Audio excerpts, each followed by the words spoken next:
Hey, good morning and welcome to Breakthrough Walls. I'm Ken Walls and I am your host. And I have an amazing guest on today. This guy's name is Brian Wagner. And Brian is a keynote speaker, an author, and he's a coach, and he helps people embrace their blindness to achieve vision. This is going to be a great show, so hang tight. Be right back.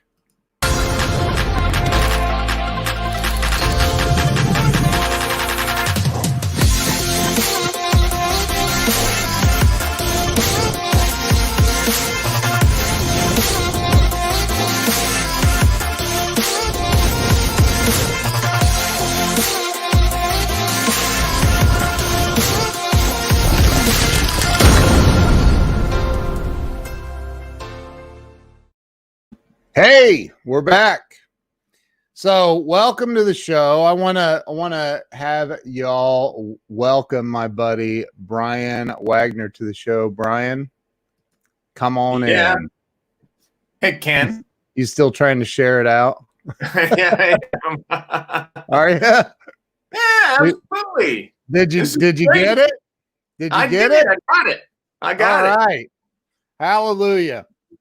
So Brian, I recently met you. I was invited to be a guest speaker at the, what's it called? The Ohio chapter of the National Speakers Association. Right. We are the other NSA. The other NSA. That's nice. So I was invited to speak to your group, and which was really cool. I met you there, and here we are, man. Here we are. Yeah. It's all good. Nancy Summers shared it out. Thank you for that. Way to go, Nancy. Thank you very much. Ernest Odell, all the way down in Lubbock, Texas. Yeah. So Brian, this is about helping people, man. This is about helping people get unstuck, have a breakthrough, live their best life, all of that fun stuff. And I know you do a lot of keynote speaking on those very topics. So let's go there, man. Let's talk about, first, where were you born and raised? You're a Columbus guy, by the way, which is kind of cool. I'm not in Columbus, but I'm just north of Columbus. If anybody says where do you live, I'm like Columbus, Greater Columbus. 45 minutes north of Columbus. Same for me. I'm in a suburb just west of Columbus, so I'm not in Columbus either, but that's all right. You're not. You're way closer to Columbus than I am, though. Fair enough. Yeah. Fair enough. It's a good place to be. We've lived here for 25 years now, so it's same house, same everything. So it's a good place to be. That's awesome. But yeah, I grew up.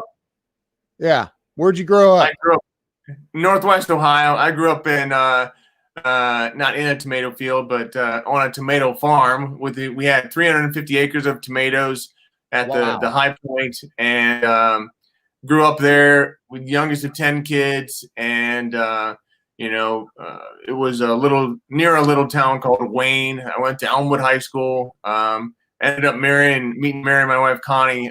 She was from a little town called Lucky.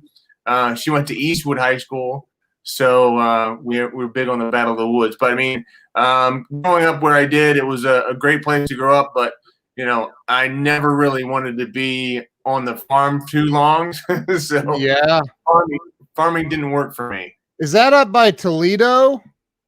Yeah, it's about 45 minutes south of Toledo. It's actually straight east of Bowling Green. Okay, wow. Sorry, I'm trying to get over to block somebody on this other page that's putting sorry, I had to go block a spammer. So yeah, putting stupid comments up, I had to get rid of it. So I know where is that, but that's off 75. Yeah, it's about, I don't know, 10 miles east of 75. Yeah. Yeah, I know where you are. Close to Route 6, if you know where Route 6 is. No, I don't. It's all right. But I was born and raised in Indian Lake, which is considered Northwest Ohio. So yeah. Anyway, so did you say you're the youngest of 10 kids? Yeah. Yeah. Jeez, you guys didn't have television, did you?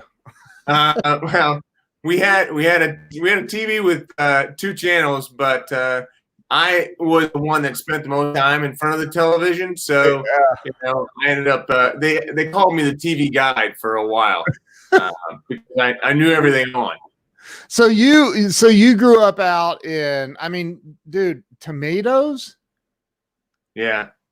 Yeah, we had 350 acres of tomatoes. We had 50 acres of pickles. 1,000 acres of corn, 1,000 acres of beans. That was what we did. Wow. And then we had steers and pigs and chickens, and not many chickens, but we had a lot of stuff going on. So you had there's Randall. What's up, Randall? So my buddy Randall.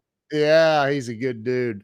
So growing up on the farm, you definitely learn what a work ethic is. Yeah.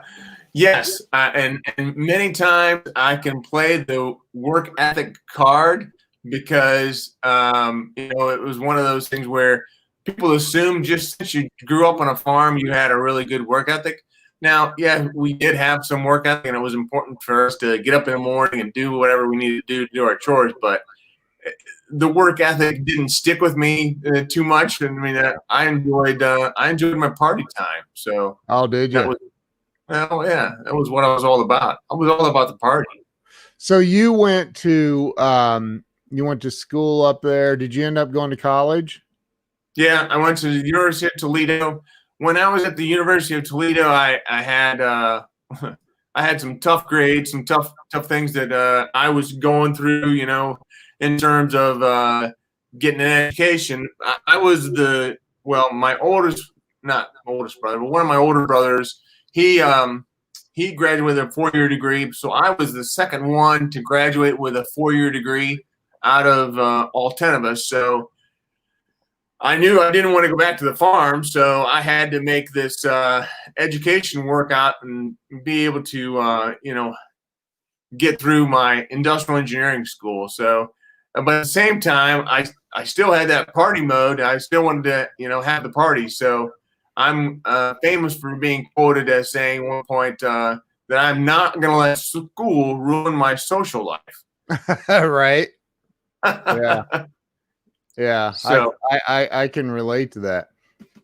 Yeah. So did you get it? Did you finish college though? Oh yeah. I finished my 4-year degree in 5.5 years. I had to go over the summer to get there.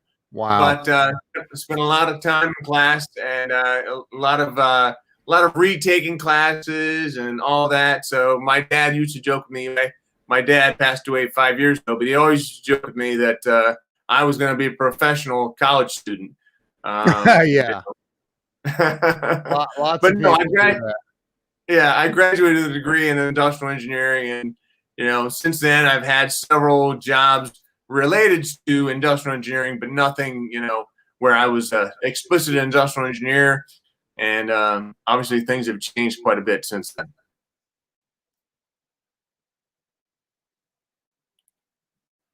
Dude, 10 kids is a lot. Yeah. So my mom is a saint. I mean, seriously. I don't even have to meet her to know that. She still lives in the same house where we grew up. She lives all by herself. She doesn't mind being by herself. She has grandkids. She has 25 grandkids, 35 great grandkids. She has 2 or 3, great grandkids. So yeah, she just loves having kids around. She's always had kids around. So you guys still have the farm?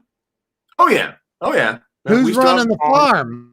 Well, 3 of my brothers still farm, and they drive truck, so they do a lot of different things to keep up with it. But I mean, yeah, the ground that my mom and dad had that's still there. So they still farm that, but then they also have farm ground of their own.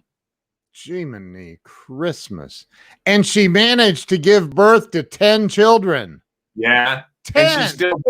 And she still bakes pies. They're really good pies. Oh my gosh, man. I've got to meet this woman. Wow. So what was it like for you growing up being the youngest of 10 kids? I'm sure you were picked on and babied.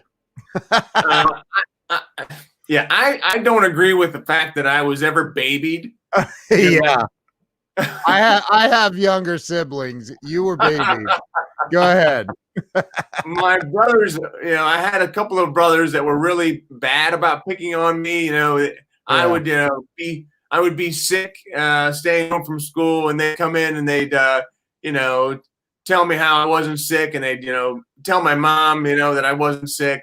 I just wanted to get out of going to school, and I wanted to get out of doing work. So, but they were right. But at the same time, they did pick on me a lot. It made me who I am. It made me stronger. You can't BS anybody when they're your older brother, their older sister. I mean, they knew who you are. So it made it tough to really try to get away with anything. I love what Randall says. Like your parents were having kids just to have some good farm hands around. Right. Yeah. Well, there were 8 of us boys. Now two of the boys passed away. I mean, the one boy was in a farming accident before I was even born. Wow. And then it would have been in 1965, I think. And then another brother, he was killed in a Jeep accident on the way home from his girlfriend's house when I was 13, I think. Wow. Yeah. Wow. Lots of good times, but lots of tough times as well. What are some of the growing up with I cannot imagine having that many siblings. I can't imagine. Yeah. I thought 3 siblings was too many. So what were some of the challenges that you faced as a kid and going through college and what are some of the things that you faced that you had to deal with or push through? What are some of the challenges I faced? Hey, Kimberly from Kansas. I would say some of the challenges would I wasn't very disciplined, so I'd always had a hard time, and it was easy for me in high school. I never took books home. I didn't do that. A lot of my kids, or actually all of my kids, have been very disciplined about taking their books home and doing the work and doing the study. And I never studied. I didn't have to study, maybe. But, I mean, I got through with decent grades through high school. But when I got to college, man, it was the real deal. I mean, one of my first classes was Introduction to Marriage. I have no idea why I took this class. Introduction to what? Marriage? Marriage. What? What the heck? Why? I have no idea. I thought I'd take it to be an easy class. I got a freaking C. You got a C? Yeah. Oh God. So, oh my God, you got a C in Introduction to Marriage, and that's actually a class in college? What the heck? Oh yeah. So I got 9 of them. Yeah. Oh, wow. So are you married? I am. 29 years. Oh wow. Yeah. Well, it's amazing. In the class must have stuck. She must be blind. Oh jeez. So you okay, so keep going. I'm sorry, I interrupted you. That caught me off guard. Yeah, so in terms of what obstacles I had, I mean, obviously, discipline was one of them. Not being disciplined about it, just doing my schoolwork was a really tough time. But, other things that caused me problems were, partying. I wanted to always be at a party or in a party or with a party, or it was all that I ever wanted to do. So that was a tough thing for me to get rid of, to shake. So I ended up had a job at UPS in Maumee for about a funk marriage. I had a job at UPS in Maumee from 88 to 91. And that was really a hard job. I was there from 10 p.m. until like 2 a.m. every night. Well, 5 nights a week. And, I was unloading trucks. I was loading trucks, sorting packages. I mean, that was hard work, especially when those trucks were so freaking hot. Yeah. Being outside all day. That was a tough job. But that really, I think that allowed me or didn't allow me to go out and party. So I had to be more focused with my schoolwork. So I ended up getting through my schoolwork. I had one brother who was helpful to me when I was going through all that. He helped me to study. He helped me to learn how to go through different problems and figure them out. So, having a big family is helpful. That's for sure. So you worked at UPS. Mm-hmm. Were you in college still? Yeah, I was in college. I had started at UPS in February of 88. I started college in, I guess it would have been September of 85. So I'd gone through a few years without having a job. Okay. But then when I got the job at UPS, I just, it was close. I knew hard work, I could do that. I wasn't afraid to sweat. Needed to get in better shape anyway. So I did that. And, I probably went and foregoed having some friends and being able to party and do all that stuff that the real college life is all about. But being able to have a good job where I was making good money, that was pretty cool. So I had a good opportunity with some people that worked there. They helped me to see how I can do a better job, and then I ended up getting a part-time supervisor job after I'd worked there for a few years as a loader and a sorter. So, that allowed me to get into the industrial engineering group, which was, I had to wear a tie every day. So as a part-time suit.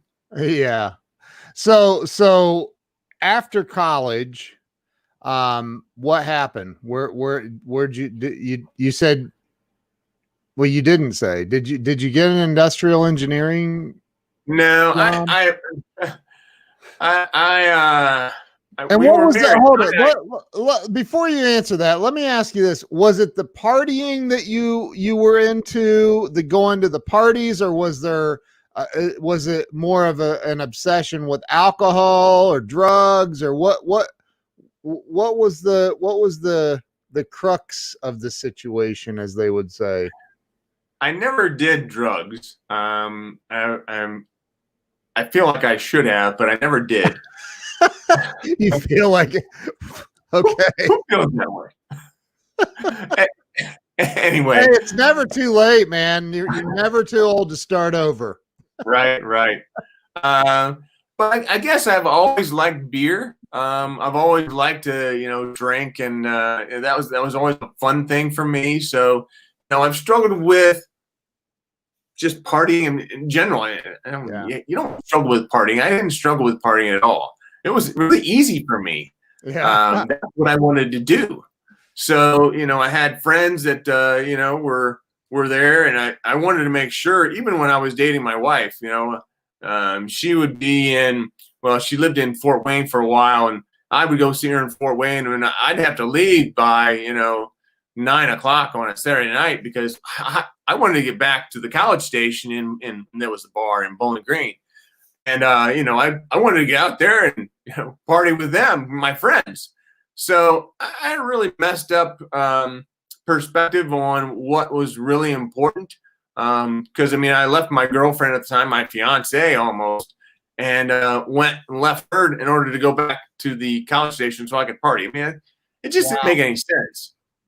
Wow. And then on top of that, I was big into golf. So I loved to golf with my brothers, 2 or 3 of my brothers, and then some other friends. we would, get up early and golf every Sunday morning and whenever the golf course opened at 7 a.m. So, and then we'd have a couple of beers out there too. It was all fun. Yeah. I love the party, man. I mean, having a beer at 7 a.m. is, everybody does that.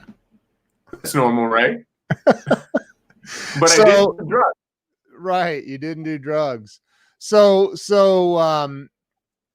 where did you start?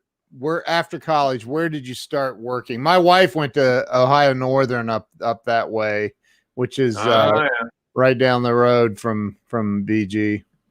Good old Ada, Ohio. In Ada, yep. Yeah. So I went. So it was 91. I just graduated. I graduated in March or April of 91 because I was on the 5.5-year plan. And when I finished, my wife and I, we'd obviously been married. We got married back in September of 90. And then she had gotten promoted with her job. So she went to Chicago and lived in a residence inn for a few months while I was finishing up my school. And then once I finished school, I went to Chicago. I quit my job at UPS without another job and just went and lived out in Chicago and looked for another job. And finally, after, 3 or 4 months, I found a job. And that job was it was in Skokie, Illinois. It was quite a job. I worked for a company called Lord Label. The owner's name was Lester Ordman, and that's how they got the name Lord. Lord Label. They manufactured labels you would see on a milk bottle or whatever it is. So that was lithographic or flexographic printing, and I was a shipping and receiving manager for them. So it was all about just trying to do something to make some money. So that was my start. I would call it a very inauspicious start. Did you feel like, wow, I'm so happy I went to college all that time? Yeah. So I was trying to do, all the industrial engineering things. I mean, it was a factory where they were manufacturing labels, and I wanted to try to, implement some of this stuff with SBC, which was standard process control, and things like that. So I thought it would be really cool to be able to use my education. Yeah. And I ended up creating spreadsheets, and that was what I ended up doing more than anything was, doing more computer work, and the whole schooling aspect just ended up not being utilized at all ever. Dude, I hate spreadsheets. I mean, literally, I despise them. Like, there's nothing. Yeah. I look at a spreadsheet and I get a panic attack. Well, this was back in the days of Lotus 1, 2, 3, and you pull up the menu bar and do all this stuff. And I thought it was kind of cool, but I'm Act software, right? Yeah. Yeah, the founder of Act is a buddy of him and another guy founded it. They created the company. Yeah. He's been on the show, but Mike Muni. But anyway, so what? At some point, and what I'm trying to get to is, you froze up on me. Oh, are you there? Yeah, I'm here now. Yeah, sorry, my internet's been acting crazy lately. But at some point, you became a speaker. You started helping blind people. Is what your Facebook profile says. Yeah. How did all that come about? How did you go from reading or creating spreadsheets to being on a stage, man? That's crazy. Yeah, it was pretty wild. I don't know where to start. When I was 10, I had a problem in my brain. And they weren't sure what it was. They ended up determining it was hydrocephalus. So hydrocephalus is like a buildup of fluid on your brain. So they put a shunt in my brain that drains fluid from my brain to my abdomen. So it's right here, the side of my head. it runs all the way down and drains the fluid from my brain. So okay. I had that put in back in, I don't know, when I was 10 years old, 1977. So yes, I am 52 for another 2 weeks, and then I'll be 53, a little older than you. A little bit, 1 year. Yeah. Anyway, so I had that put in 77. Had a few other issues with it during from 77 to 2011. So a big span in there where, some things were normal, but most things, or a lot of things, were really, really out of focus for the most part. I mean, it's a strange way of saying it, but I mean, there were some times where it was just different. So anyway, like I said, I got that first job at Skokie. I had it for a year until they fired me because I was terrible and undisciplined. And then I got another job at a company in Bensenville, Illinois, which is close to the airport, and got that job. I had it for 5-6 years, but actually I had it for 3 years, and they said they were opening a company in Columbus, or an office in Columbus. So I'm like, oh yeah, I'd love to be in Columbus. I've always wanted to be in Columbus because that's 2 hours from home. And Columbus is a great city, lots of stuff going on down here, but it's certainly not like Chicago. I mean, Chicago was too big for us.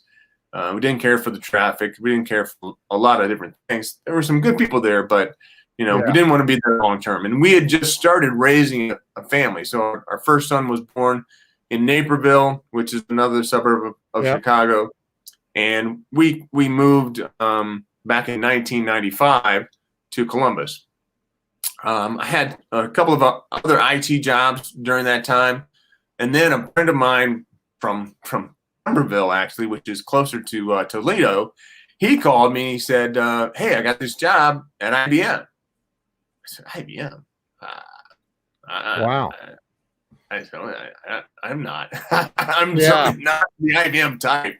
Yeah, right. He said, no, I think you'd be good at it. I know your family, because he knew my family. He's like, I know your work ethic. Again, that work ethic card came back, and he's like, yeah, I think you'd be good at it. So I, ended up getting the job, and so things went on, and fast forward to, I ended up losing the job at IBM for various reasons after about 10 years. And then I had a couple of other jobs, and one in particular where I was at. And I started to, I was in Cleveland for a training session, and I started to have some blurry vision. Now, I'd had blurry vision off and on. Hey, Larry. So I had some blurry vision off and on. And when I did this time, I knew something was different. So I really wasn't sure what was going on. I made my way back home from Cleveland, which is about a 2-hour car ride. It ended up taking me about 4 hours. Hey, Michael. And when I did get home, I mean, I was wiped out, and I just laid on the couch. And then the next morning I woke up and I was blind. What? So, yeah. Like completely blind, or just in one eye? No, both of my eyes were shut. They were swollen. My whole face was swollen up. So what had happened is I had a brain bleed, and the brain bleed caused the pressure on my nerves that control my vision to make my eyeballs go wonky. So even if I had this eyelid open here today, I mean, there's an eyeball in there, but I see two images. So I have an image. I have an image here and an image here. So it's really strange, but I had enough damage done to my vision and my nerves that it destroyed my vision to a certain extent, but not enough to make me totally blind, not enough to make me, visually or mentally impaired. So, going through all that was, it was the hardest thing that I've ever done, for sure. So right now you have 2 images. Mm-hmm. Wow. Dude, that's insane. I've never heard of that. Yeah. Wow. So that's where I started to, I mean, I was an IT guy, and IC sales. That was my thing. So was that caused from the encephalitis? No, that was actually not the syphilis. Syphilis. Didn't you say it was encephalitis? No, hydrocephalus. Oh, hydro what? Cephalus. Hydrocephalus. So is that what caused the brain bleed? No, totally unrelated. Wow.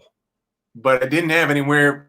I have a tube in there, so it could drain some of the fluid, but it couldn't drain it fast enough. Oh my God. And the blood vessels, or the blood that was pulling up around my nerves, it started to coagulate. It started to make, those blood clots. And when it did, put more pressure on the nerves.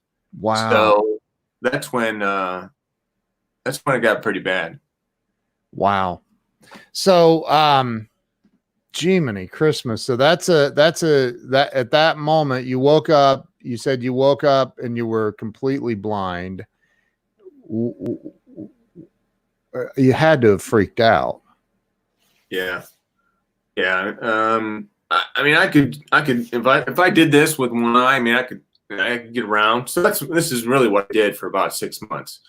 In order for me to be able to get around at all without somebody holding my hand the entire time, I would walk around like this, and I'd be able to see enough to make my way. I had that one image. So my eyelids were still, shut for the most part. And I remember that morning when I woke up on March 4th of 2011, having what I had. I mean, my eyes were just shot. Jeez. And I was able to send a text to my friend, my good friend Eric, and I said, I'm scared. So that's when I remember him being the most afraid of what was happening. So, wow. When I did that, I mean, and shortly thereafter, I mean, my wife came downstairs and she was horrified because, like, yeah. That wasn't in the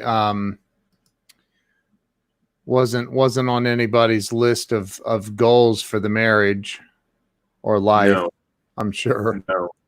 He said no. Definitely not. It was so what happened after that? I mean, obviously, and you were not a speaker yet, right? No. I spoke at my high school graduation.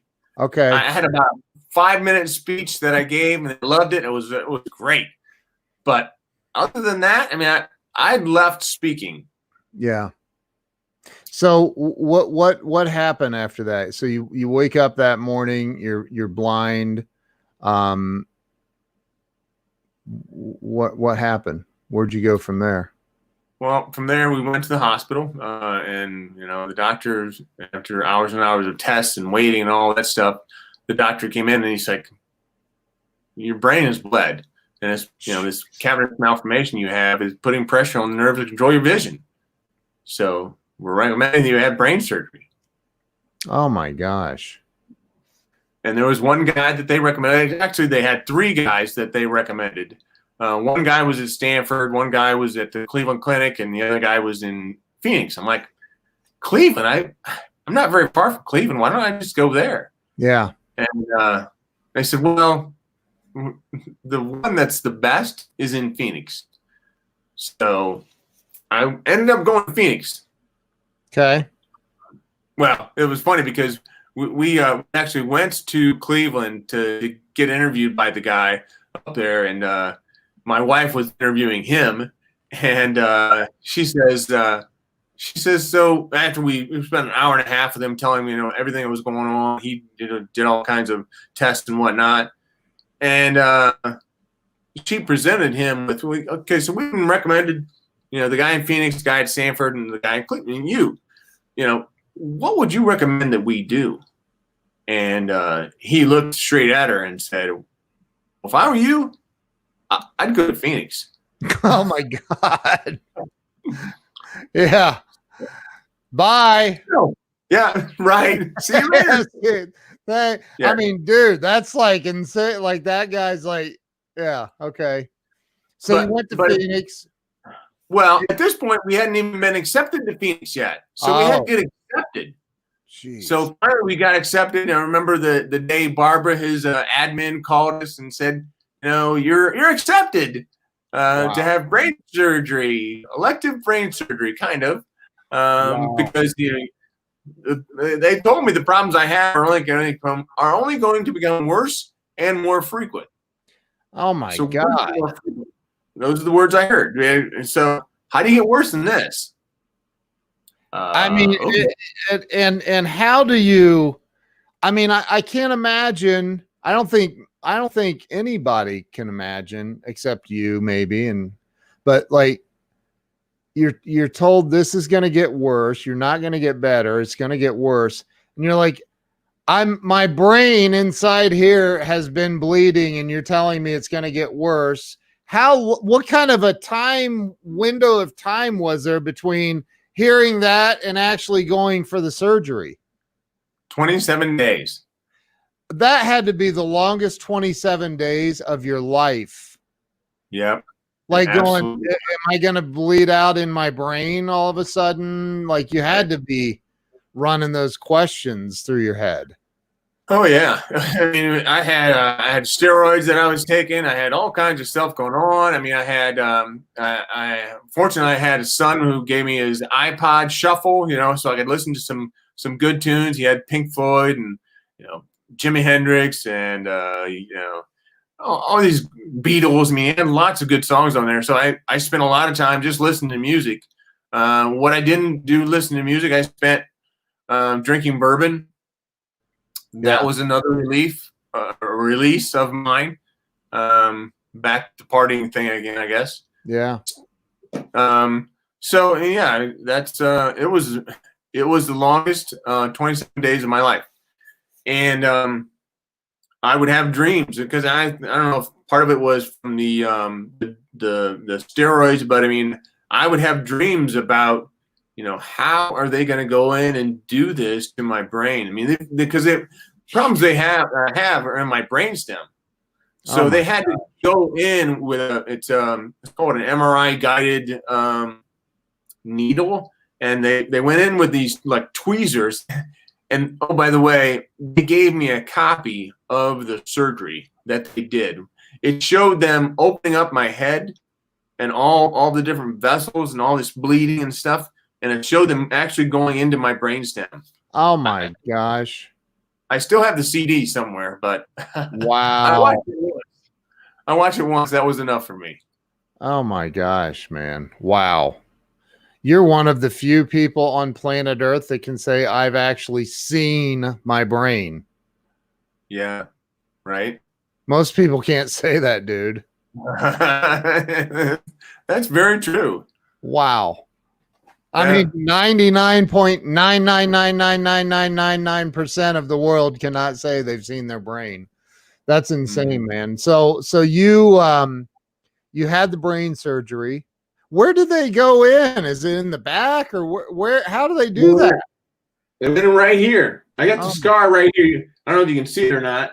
No, but I don't see it. Yeah, there's a scar right there where they went in and they tunneled in through, all the different membranes. It showed everything on this video that they gave me.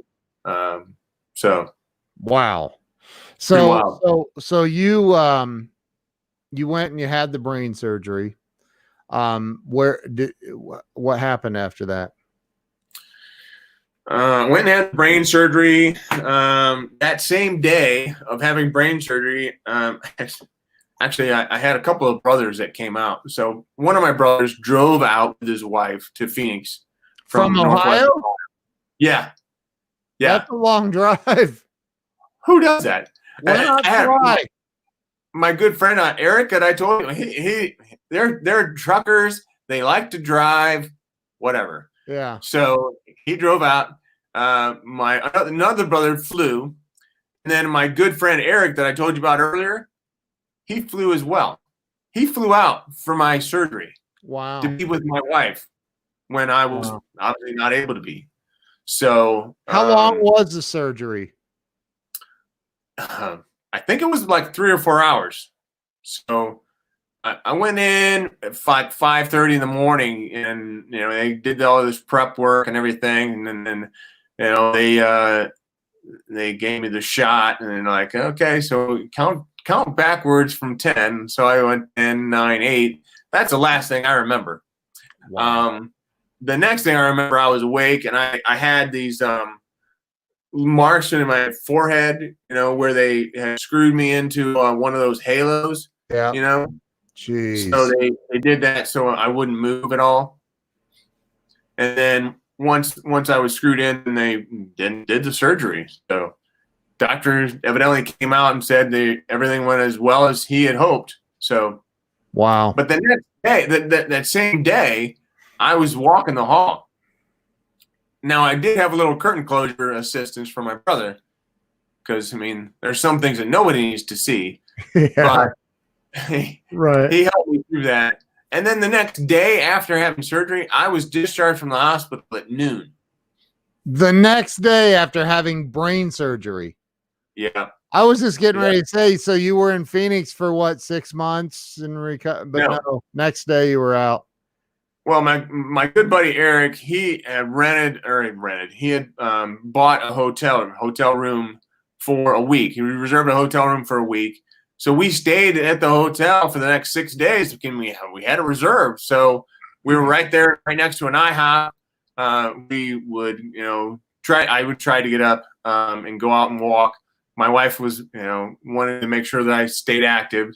So that was good. But yeah, it was discharged from the hospital. And then that's when I started to have numbness down the entire right side of my body. So I have numbness right now. So it's stuck with me for nine years. Why? I don't know. They haven't been able to tell me. Have you asked anybody? Like, oh yeah. And they don't know. No, they don't know. Is it nerve damage from the surgery or something? Or probably. Wow. Yeah, I'll never forget it. It came on just that morning before we were leaving. Like, my foot just started getting numb. So it's still numb. Oh my God, man. Wow. Yeah. So you flew back. Yeah. Were you scared to fly? No, so they discharged me with a little bottle of extra strength Tylenol and a prescription for Percocet. Now, the Percocet was not going to be used because I didn't want to take any hard pain meds. But I thought with getting on the flight, I would, take the Percocet and it would put me out. Well, that wasn't a really good idea because the Percocet, I'd been moving around so much that the Percocet, you needed to be still when you took it. And it made me sick for like the next 3 days. So the whole way home from Phoenix in the airplane, I was throwing up, and my wife was beside herself because, all these stitches that I had in my head, and I'm gonna pull them out, and all this stuff. So, yeah, it was awful. Well, good news is I sat in first class because I bought the wrong ticket when I never have a blind guy reserve your tickets. Oh my God. So I was in first class, and I'm sure the people in first class were really happy with me. Oh my God.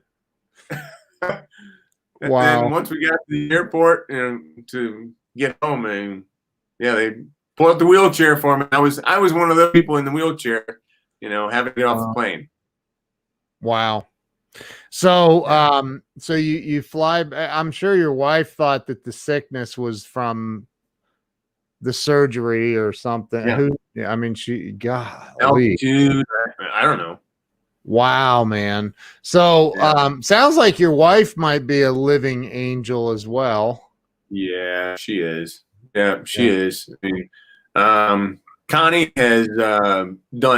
I haven't even gotten to the real stuff with her. I mean, after I came back, and I was still in that information technology job, sales job. I mean, I just wanted to get back to normal. So I wanted everything to be returning to normal. So I thought my eyes were going to come back. I thought everybody was going to be back, or everything was going to be back. So now, after the surgery, could you see? Was anything improved? Not really. No. Oh man. No. Wow. So from there, I still had both my eyes closed. Finally, the one started to open a little bit. There's one on the left, so I could see a little bit better. But the one on the right never did. So I ended up having I had an ophthalmologist that I was seeing, and he was trying to help me get the muscles on my eyes. So I would have these two images, and he was going to line the images up because he was actually pull back my eyelids and everything, and then he was going in there and moving the muscles around on my eyeballs to try to make it so I could have an image that, at least from a forward gaze, was one image. Yeah, but that never seemed to work. I had this idea. I just need more light into my eyes. I feel like if I had more light into my eyes, I'd be able to see better. So he said, "Well, let's put in a frontalis sling." A what? A frontalis, a frontalis sling. It sounds like a drink. Yeah.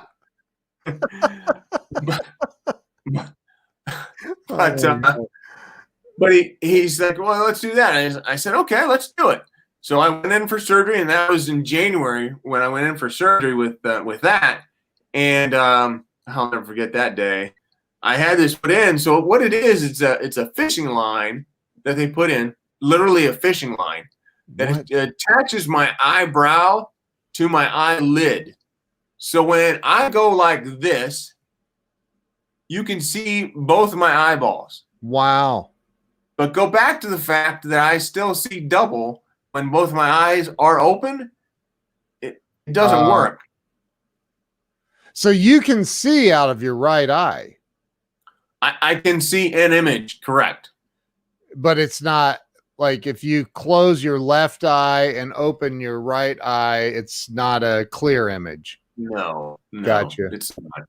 It's not. I mean, the control of my right eyeball is not nearly as good as the control in my left eyeball. Right. And that was something that they, when I went in the day before my surgery, one of the main doctor was there, Dr. Spetzler, but there was a couple of other doctors there as well.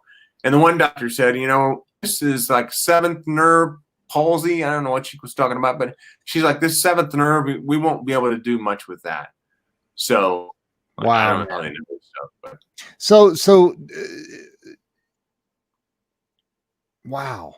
When did you, at some point you became a speaker and joined and dude, we're 48 minutes into this. This is an hour-long show. My gosh, I feel like we haven't even gotten to the crazy part, but we have. I know, right? That is what's so far, man, your story is unbelievable. Like, and because and the reason I say that is right now at this very moment you have this smile on your face, and you always have a smile on your face, it seems like.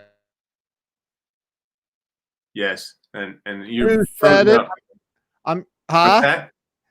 What's that? I missed what you said. I forget who said it, but there's something like there are so many people with perfect sight, but they have no vision.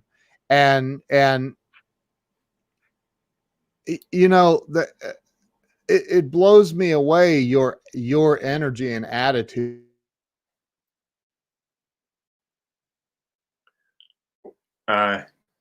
It blows me away, your energy and attitude. What did you say? Your energy and attitude. You're just it seems like you're in this place of gratitude. Yeah. And I like to be positive. I mean, Helen Keller is the one that said the only thing worse than someone with sight or someone being blind, the only thing worse than someone being blind is someone that has sight but no vision. Right. With so Helen Keller. Yeah. Yeah. So, that's what I try to do every day. I try to have vision. I mean, I want to be able to help people. That's when I was blind and I was sitting on the kitchen floor, not knowing if I'd ever be able to see again, I made a promise. Yeah, I made a promise to God. I said, God, if I can get through being blind, I want to be able to help other people. And I didn't know what that meant. You know, I said this to a lot of people, and they're like, well, Brian, you don't really have a degree in helping people. You know, you don't have any experience with that. How are you gonna afford or pay for your kids' college? How are you gonna be able to live? You need to be able to do something like that. Well, I said, I don't know, but it's the promise I made. So finally, Wow. 3 years ago, I'm sorry, what was that? I said, wow. Well, 3 years ago, after my last job left me, I decided that I was going to be a speaker and didn't know how I was going to do it. I didn't know how I was going to make money. And I've been blessed with a lot of good friends. The National Speakers Association, the other NSA we talked about earlier, that group of people, they have been absolutely freaking nominal. I mean, it's just been amazing what they will do for anybody. I mean, I can't tell you enough good things about the group. So, wow, that's been part of it. And yeah, so I talk to people about embracing their own personal blindness. I mean, I obviously have blindness. We all have blindness in our lives. So I talk to people about how they can embrace their own personal blindness to achieve a greater vision for their lives. That's what I do. And that's my speech, my program. My program is intended to help people to embrace their own personal blindness to achieve a greater vision for their lives, for their careers, for their family, whatever. So that's what I do. wow. So you said 3 years ago your last job left you. It's that I've never heard anybody say that. Your last job left you. What's that mean? They fired you? Yeah. What the heck? What's wrong with those people? I don't know. They're stupid. And there was, I was, like I said, I was in IT sales. I was doing this stuff with storage. I was trying to make a living doing that. Just wasn't going fast enough. And maybe that's because of my vision. I don't know. But I made some mistakes along the way. Maybe it's because of my vision. I don't know. But I think there was a reason why I had been going from job to job to job. And freaking nominal. Thanks, Wes. I'm not sure how you spell pho. Anyway. I think he nailed it right there, dude. I think he nailed it. Yeah. Well done, Wes. So dude, you so 3 years ago, you your job left you. I'm sorry, that is funny. I've never heard somebody say my job left me. So your job left you, and you said, you know what? I'm going to be a speaker, and I'm going to go out and stand on stages, and I'm going to help people. And look, can you imagine the guilt? The person that had to fire the happy half blind. Uh-huh. Yeah. He has tough skin. I mean, I don't know why he did it. I mean, he was fine with it, but maybe he'll be feel guilty someday. I had one of my best friends ever was diagnosed with what's it called? Macular degenerative something, where he ended up he was 98% blind. He had tiny bit of peripheral vision. But for the most part, he was blind. He had a dog, he had the cane, everything. And when I first met him, he called me a few months after I met him, and he says, hey, I was wondering if you could run me over to Target. I need to get my wife a gift for our anniversary and a card and all, and I said, yeah, sure. So we're walking into Target, and he's got his cane and stuff, and he was very independent. This guy was a drummer with a band that toured with Sonny and Cher back in the early 70s. Oh, cool. Oh, he a blind drummer. I mean, he was blind too, like blind. He had no. And so we're walking into Target, and I look at him and I go, hey, Mike. And he goes, yeah.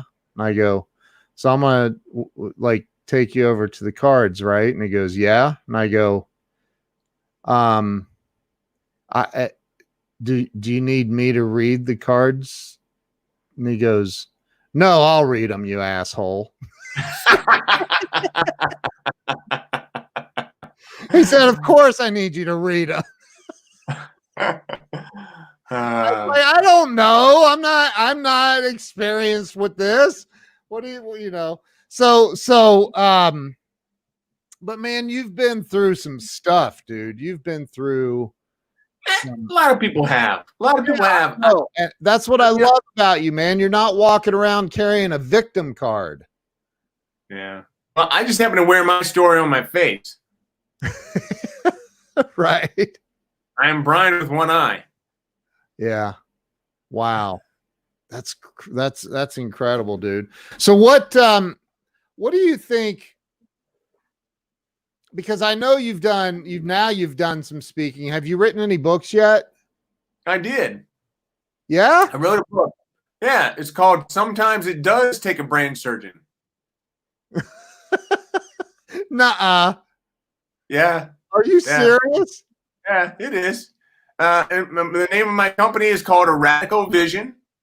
Oh, I love it, man. So, yeah, I mean, it's been great. I mean, I've been very, very fortunate to be able to have a lot of community around me to help me, and I feel like everybody has just been on my side, doing things to help me. I mean, like my job at the Ohio School for the Blind, I got that.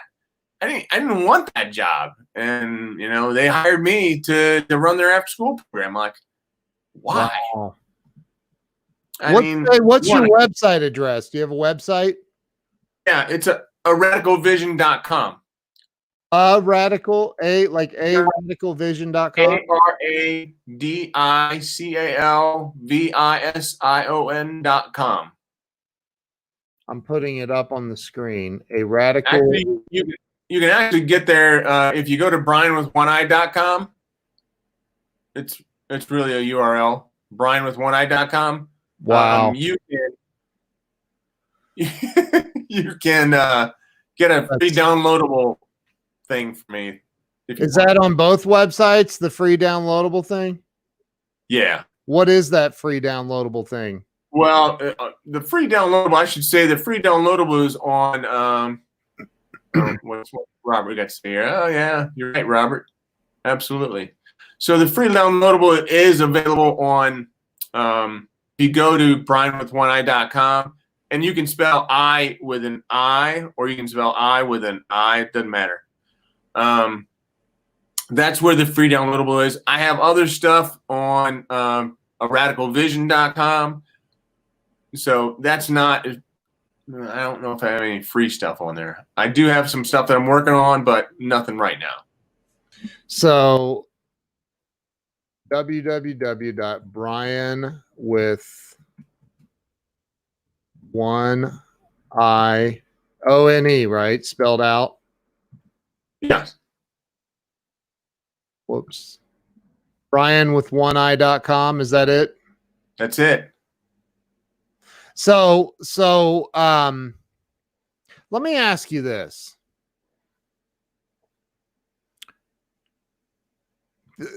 People get stuck, dude. I mean, people do. They get stuck. They stub their toe in the morning and they let it ruin their whole life. Right?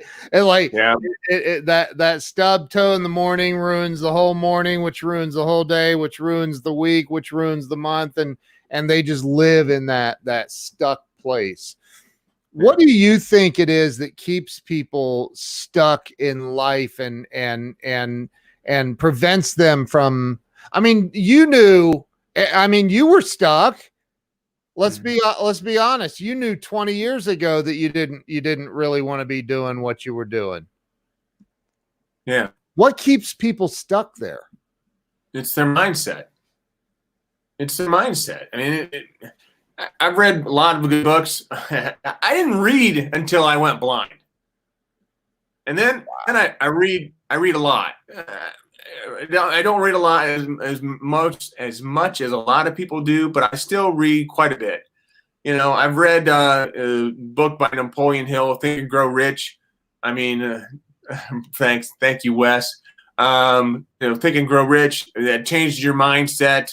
You know, Rich Dad, Poor Dad changes your mindset. Yeah. There are a lot of other books that will help you to change your mindset. So I think that's one of the things that that is keeping people back from being able to enjoy their life and not knowing who they are, not knowing what makes them unique. So I know what makes me unique. And it's not the fact that I only have one eye that's open. What makes me unique is my positive personality. And I'm able to share my story with people with a smile on my face to bring them hope and to be an encourager.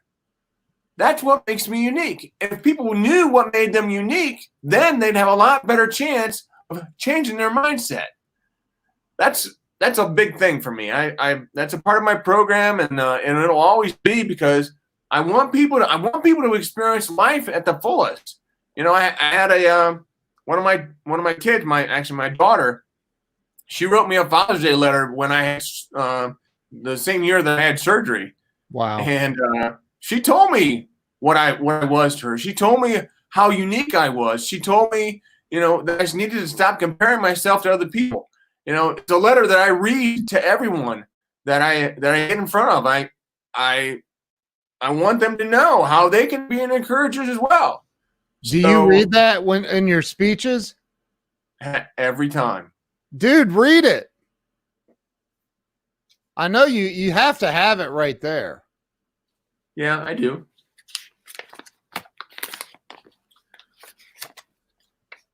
Dear Dad, happy Dad's Day.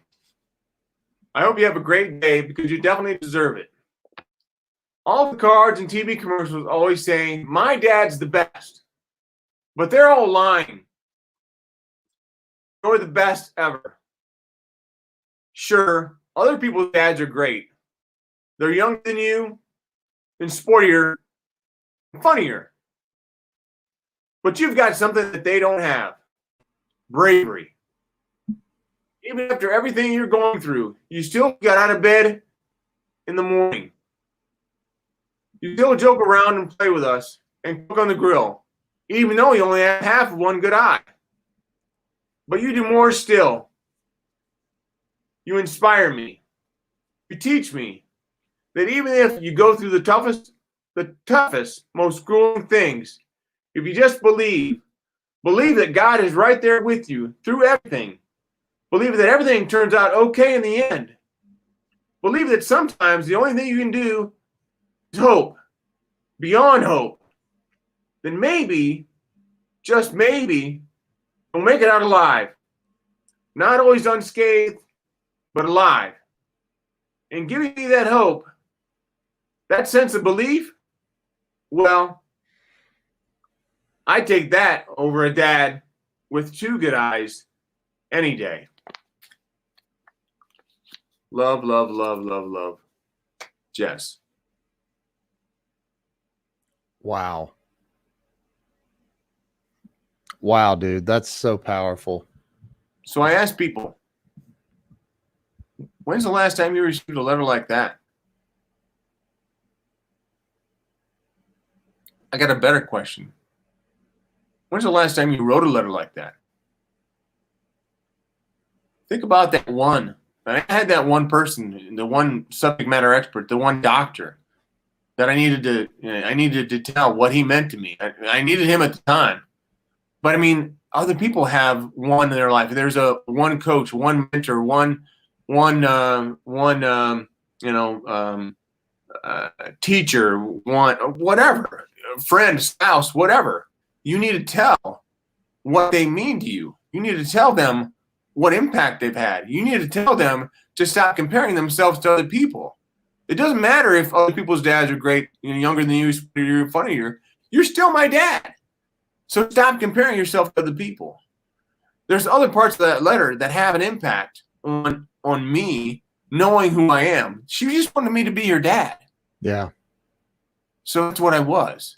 So when you write a letter, I want you to write a letter as well. Write a letter to that person. Tell them what they mean to you. Tell them how important they are. Tell them to stop comparing themselves. Well, how do you stop comparing yourself to other people? Well, you focus on your vision. If you focus on your vision, you can't compare yourself to other people. You focus on your own. Wow. My vision is to help other people. I want to help other people embrace their blindness to achieve a good vision for their lives. That's it. That's what I want to do.